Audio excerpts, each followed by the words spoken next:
Number 4 helps us complete the initial definition of our business and adoption models.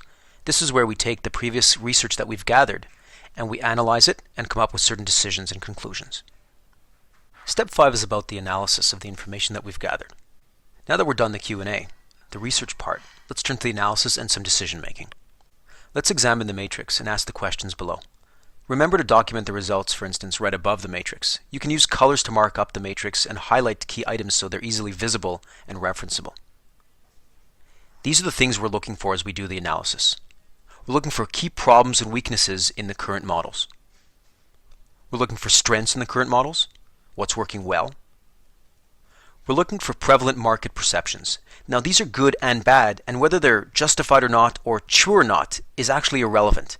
If they're prevalent, or at least we think they are, note them. You're looking for major patterns. For example, people are spending a great deal of their money on a certain type of solution, or a good deal of their time on a certain type of solution. Take a few moments and let these patterns emerge.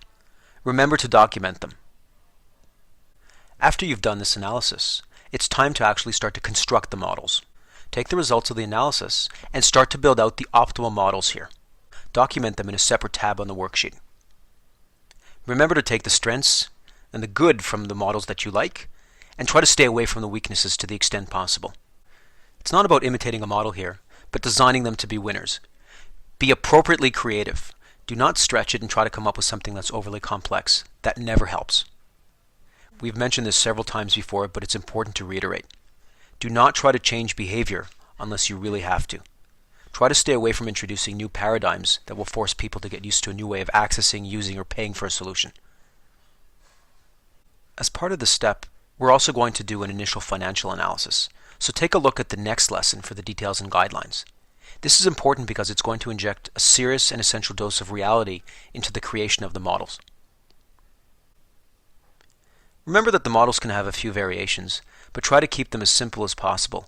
Once again, do not get overly creative or complex here. That never helps.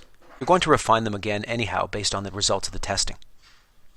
After you've done some initial analysis, take the models and test them first of all on yourself. The way to do it is to simply say the model out loud. If it rolls off your tongue in 30 seconds or less and it's nice and clear, that's very important. If not, if you're getting caught up in it, it's probably overly complex. A good model is one that you can explain very, very simply. Another initial test is to take a friend or a colleague and to try it on them. Look them straight in the eye and give them the model nice and simple. Tell them how they're going to access, pay, and use the product or service on an ongoing basis. Don't forget to tell them the pricing as well. That's a key component. If you get blank stares, that tells you something. You're going to want to come back and simplify.